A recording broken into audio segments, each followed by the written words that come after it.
The Batman Part 2 is apparently terrifying, and I haven't been able to stop thinking about what that could mean.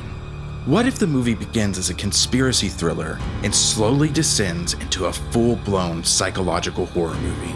Imagine Bruce Wayne following the biggest lead of his investigation to a secret gathering of Gotham's elite, only to realize that the Court of Owls has been leading him there the entire time. Not to kill Bruce, but to make Batman lose his mind. Today, I'm going to pitch you that full scene, not just as a theory, but as a filmmaker imagining how it could actually play on screen. And at the end, I'll show you a full concept trailer that brings it all to life. So, here's how it plays out. Picture this. It's the end of the second act. Batman has been investigating Gotham's oldest families and uncovering secrets connecting Wayne Enterprises, Arkham, and an ancient secret society. To get closer to the truth, Batman has to create his Bruce Wayne mask and step into high society.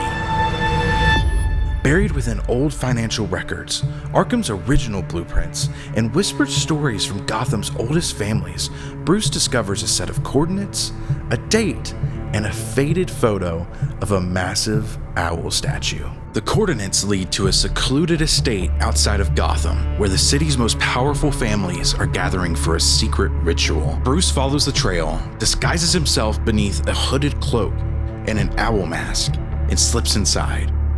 He believes he's finally going to uncover Gotham's oldest secret, but the court may have been guiding his investigation this entire time, and they might already know his secret. The party becomes stranger the deeper he goes. There are rituals, unfamiliar symbols on the walls, and dark activities around every corner. At first, he thinks he's finally getting closer to the truth, but there's a tension in the air. Something is wrong. People watch him ominously from across the room.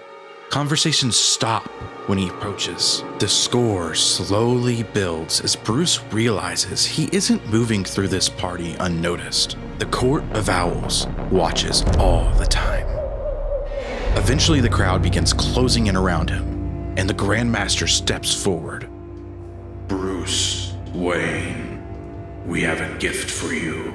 They roll out a massive, ornate box, and the camera slowly pushes in as Bruce approaches that box. He opens it slowly, unsure what horrible thing waits for him on the other side. It's his batsuit. They haven't just uncovered his investigation. They know Bruce is Batman.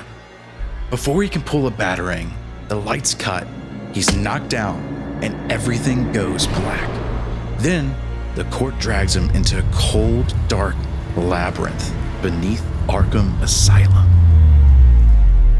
Imagine a mix of the Backrooms with the aesthetics and occult imagery of the True Detective Season 1 finale, and a bit of a serious house on serious Earth. Bruce wakes up alone in the labyrinth, back inside of his batsuit with no idea how long he's been there. At first, Batman treats it like any other case. He studies, searches for patterns, sketches maps, and just tries to find a logical way out. But the deeper he goes, the less sense the place makes. Corridors repeat. Rooms feel unnervingly familiar. Time becomes impossible to track. Eventually, Bruce can no longer tell whether he's figuring it all out or simply losing his mind. And that's when the horror shifts. The court isn't trying to kill Bruce. They're trying to remake him into a Talon. He stumbles into a massive, blinding white room and stands face to face with the marble owl statue from the photo. The door shuts loudly behind him. A mysterious liquid streams from the beak of the owl into a large basin below. Bruce deduces that the liquid is likely drugged. Attached to the basin is a shallow bowl with a sensor in the middle. It's wired to a sealed exit. Carved above is a sinister directive from the court. "Swallow the truth or rot in the dark." Bruce immediately scans for mechanical overrides, structural flaws, or even a hidden latch, but analyzing the door's design reveals a far worse reality. The lock relies on an internal chemical reaction chamber. It requires a blood sacrifice. The sensor won't disengage for ordinary blood. Bruce needs a sample actively carrying the Court's neurotoxin. Faking the test or dumping the water accomplishes nothing. The Court engineered a system where the only way to progress is to let the poison enter his bloodstream first. Driven by an obsessive need to solve the case and an absolute desperation to escape, Bruce realizes his own body has to become the key. He takes a single sip, and the effects are almost immediate. Then, reaching to his chest, he unclips his razor-sharp bat emblem, turning the very symbol of his crusade against his own flesh. He slices his palm, presses the wound into the reader, and watches the mechanism click. As the toxin absorbs into his system, his mind begins to shatter, and the real nightmare begins.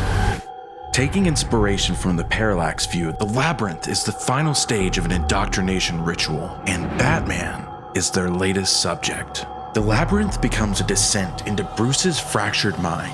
He sees himself as the terrified child in Crime Alley. He confronts his grief, his rage, and distorted versions of Batman. He is haunted by all the darkness inside that he pushes away to be Batman. This also gives Reeves the perfect opportunity to channel Arkham Asylum, a serious house on serious earth. As Bruce descends deeper into the labyrinth, the film itself could begin to change. Reality becomes less grounded.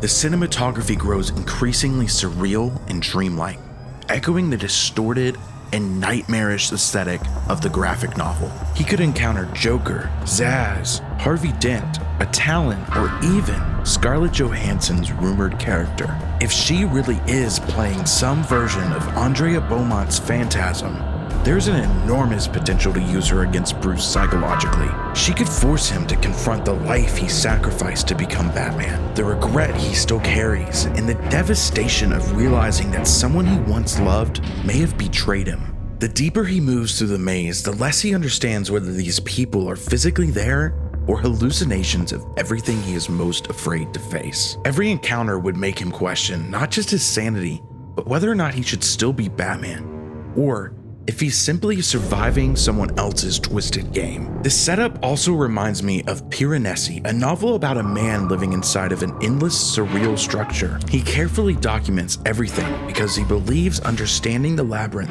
will help him understand his own existence. I'd love to see Bruce approach the maze beneath Arkham the exact same way. The detective skills he used to maintain control are now making him question his own sanity.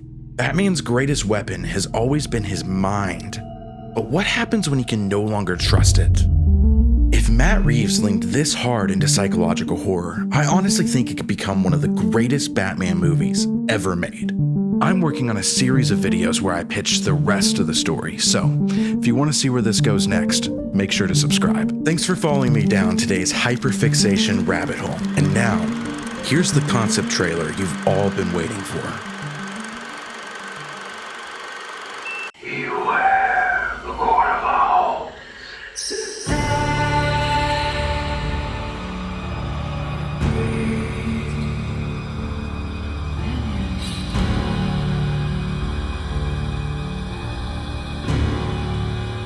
Watch. So much bigger than you could ever imagine. It's the whole system.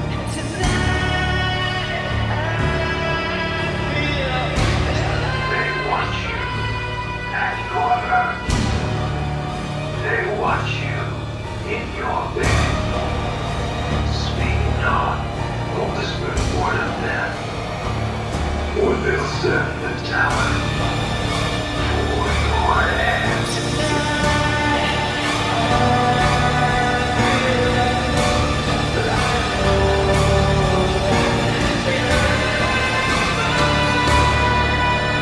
You're part of this too. You'll see.